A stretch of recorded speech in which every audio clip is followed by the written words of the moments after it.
अब एक दुर्भाग्य है इस बिहार के भीतर कि सत्ता में रह करके भी परफॉर्मेंस नहीं देकर के भी लंबे समय तक लोग टिके हुए हैं, तो वो एक अलग करामात है जिसको कलाबाजी कह सकते हैं। शायद उतनी करामात और कलाबाजी हम लोग को अभी नहीं आता, इसीलिए हम लोग अभी संघर्ष के दौर में है किसानों के साथ, इस राज्य के किसानों के साथ हम लोग खड़ा है। किसान पंचायत कार्यक्रम के संयोजक रंजीत मिश्रा जी, अध्यक्षता कर रहे आनंद बिहारी जी, हमारे साथ आए हुए सारस्वत गौतम जी, संजीव श्रीवास्तव जी, राष्ट्रीय जनता दल के अध्यक्ष अनुठालाल पंडित जी, और इस कार्यक्रम में उपस्थित इस इलाके के सभी किसान बंधु और इस संघर्ष समिति से जुड़े हुए सभी सम्मानित साथीगण। बिहार कृषि प्रधान राज्य है, यह सभी आंकड़े बताते हैं, तो भारत सरकार के आंकड़े हो या बिहार सरकार के आंकड़े। और कृषि प्रधान राज्य के पास कोई समेकित कृषि नीति नहीं है, और कृषि नीति के नाम पर कुछ कृषि रोडमैप जैसा है जिसमें आप कृषि को निकाल दीजिएगा तो केवल रोडमैप बचेगा, क्योंकि उस पूरे कृषि रोडमैप में कृषि है नहीं कहीं, केवल रोडमैप जैसा।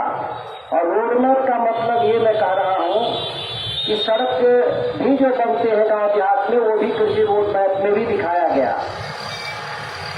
तो हम कह सकते हैं कि कृषि रोडमैप में सड़कों की खेती होती है, किसानों के द्वारा खेती नहीं होती। बिहार सरकार सड़कों की खेती करती है। अब ये सड़क भी कृषि का हिस्सा है, तो उसमें जो प्रगति है उसी को बिहार सरकार कहती है कि हम बहुत तरक्की किए हैं कृषि के क्षेत्र में।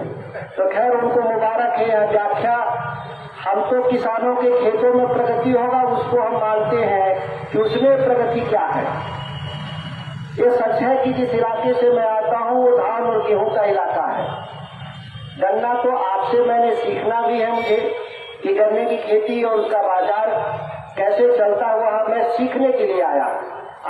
मैं कोई यहाँ भाषण देने नहीं आया, मैं आपकी पीड़ा को देखने और महसूस करने आया, क्योंकि ये जो बिना देखे, बिना आँख से देखे शायद हम पीड़ा को नहीं समझ सकते। एक उदाहरण है ये बिहार, देश की आजादी की लड़ाई चल रही थी और महात्मा गांधी अफ्रीका से आए थे भारत के स्वतंत्रता आंदोलन में भाग लेने के लिए, और तत्कालीन उनके गुरु गोपाल कृष्ण गोखले ने कहा कि आप देश की यात्रा करके 1 साल बाद आना मुझे मेरे पास, तो मैं बताऊंगा कि आपको क्या करना है देश में।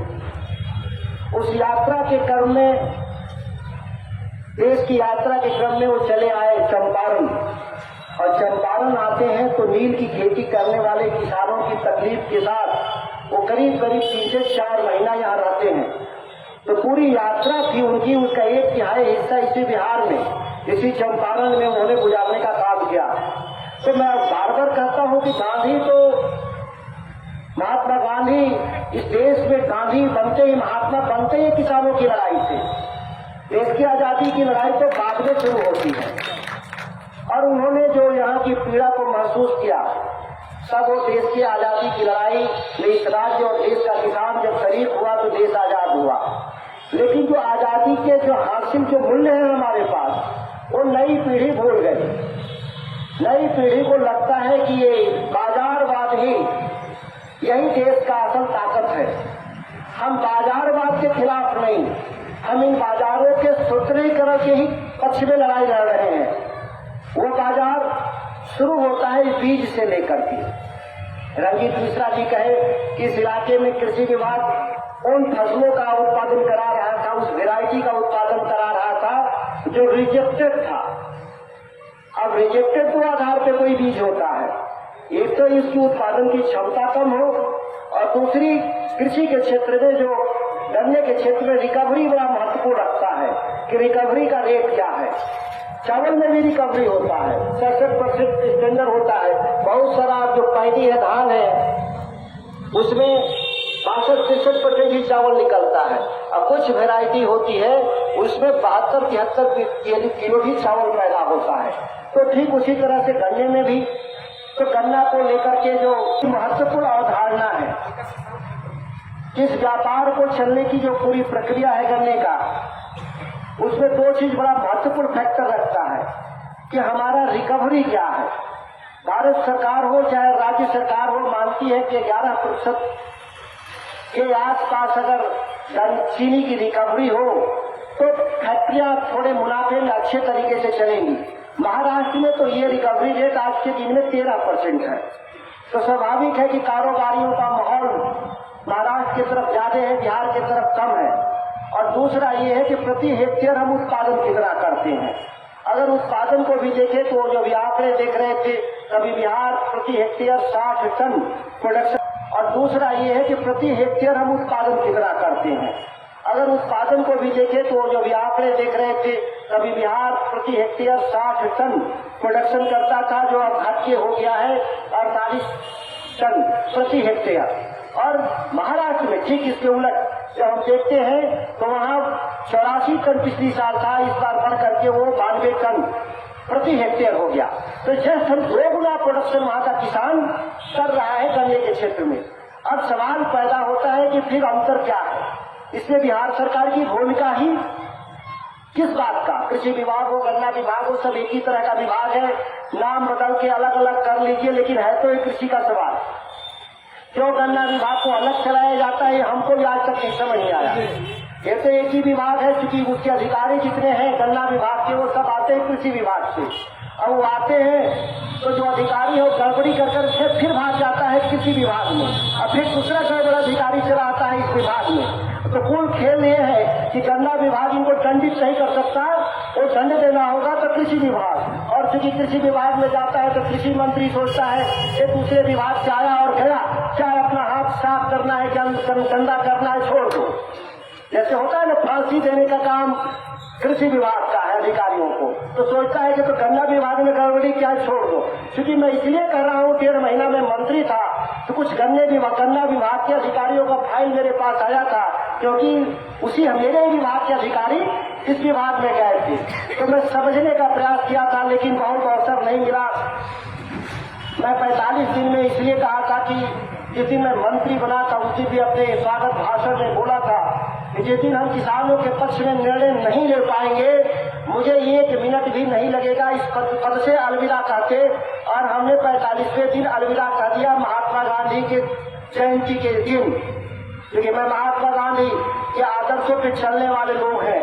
हमारे लिए पद एक पड़ाव है, सेवा का पड़ाव। अगर हमको लगता है कि सेवा करने में अड़चन है या पद, तो उस पद का कोई मतलब नहीं है। हम कुर्सी पे चिपकने वाले लोगों में से नहीं है। या तो हम आपको परफॉर्मेंस देंगे या हम नए लोगों को आने देंगे कि वो आकर के इस पूरी व्यवस्था को ठीक करेंगे। अब एक दुर्भाग्य है इस बिहार के भीतर कि सत्ता में रह करके भी परफॉर्मेंस नहीं देकर के भी लंबे समय तक लोग टिके हुए हैं। तो वो एक अलग करामात है जिसको कलाबाजी कह सकते हैं। शायद उतनी करामात और कलाबाजी हम लोग कभी नहीं आता, इसीलिए हम लोग अभी संघर्ष के दौर में है किसानों के साथ, इस राज्य के किसानों के साथ हम लोग खड़ा है। तो पूरी जो मैंने कहा बीज से लेकर बाजार तक की प्रक्रिया में सरकार की भूमिका है। हम सरकार के तौर पर ही कौन वेराइटी इलाके में उसकी बुआई होगी वो हम सरकार के तौर पर हम देखते हैं। तो आखिर हम कौन ऐसा हम बीज बो रहे थे इस इलाके में जिसमें प्रोडक्शन भी घट रहा था और रिकवरी भी घट रहा था, इसमें सीधे सीधे एक कंपनी नहीं, सीधे सीधे बिहार सरकार दोषी है। एक कंपनी तो बाद में आती है, इसकी भूमिका, इसका घाटे लगना, उसके बैलेंस शीट, उसमें लूट, एक अलग सवाल है। और रीगा का सवाल है, क्योंकि इस बिहार में केवल रीगा नहीं है, हमारी कई चीनी मिलें हैं, तो कुछ मुनाफे में भी होंगी तभी चल रही है। अब उन किन कारणों से मुनाफे में, उनको भी हम लोग अध्ययन करेंगे कि रीगा में और बाकी चीनी मिल। हालांकि बिहार में जब आजादी के समय जब भारत आजाद हुआ था तो इस देश की सबसे ज्यादा चीनी मिलें बिहार में थी, सबसे ज्यादा चीनी का प्रोडक्शन बिहार में था। और आज हम लोग गिरते गिरते कहाँ पहुंच गए, विश्व की सबसे नीचे से होंगे, इसीलिए गिनती भी याद नहीं रहा। लोगों को, वो किसानों को हो चाहे राजनीति करने वालों के लिए यह गिनती में रहा ही नहीं कि हम आज कहाँ पर खड़ा हैं। अभी 1.5% जी अभी 1.5% अच्छा 1.5% रह गए हम लोग प्रोडक्शन में, मतलब कोई हमारा अवसर ही नहीं रहा। और स्थिति में लगातार मैं देश के किसानों के साथ घूमता हूँ, महीने में हम 5 से 7 दिन हम दूसरे राज्य में रहते हैं। अभी मैं गुजरात से लौटा हूँ, पिछले महीना में महाराष्ट्र में था, कोल्हापुर में, सत्तारा का इलाका में जो शुगर का इलाका है सबसे बड़ा। हमने उनसे बात से पूछा था कि आप कैसे खेती को आगे लेकर गए, तो उनका साफ कहना है कि हमारे रिसर्च बहुत है खेती करने के तरीके पर भी। अब एक जो बात उन्होंने कहा वो जो मैंने इनसे पूछ रहा था आनंद बिहारी जी से कि वहां का किसान गन्ने की सीधे बुआई नहीं करता, वो ट्रांसप्लांट करता है गन्ने को। जैसे धान में हम लोग बिया डालते हैं, बीज डाल देते हैं और फिर उसको उखाड़ करके 1 महीने बाद दूसरे खेत में हम लगाते हैं, तो वहाँ गन्ना भी ट्रांसप्लांट होता है। गन्ना का जो अफुआ होता है उसको काट करके निकाल लेते हैं लोग और उसको जर्मिनेशन कराते हैं और 1.5 महीना की पूरी प्रक्रिया में जर्मिनेट होके जब 1 इंच 2 इंच का हो जाता है और तब तक इंतजार करते हैं जब वो खेत खाली हो जाए। वो खेत खाली होने का इंतजार नहीं करते, तब तक उनका जर्मिनेशन, उनका सीड तैयार हो जाता है। तो हमारे बिहार के किसान में और महाराष्ट्र के किसान में खेती में 1.5 महीना ज्यादा अवसर मिलता है गन्ना को परिपक्व होने में। खेती में वो खेत को खाली आराम से करते हैं, कोई हड़बड़ी नहीं।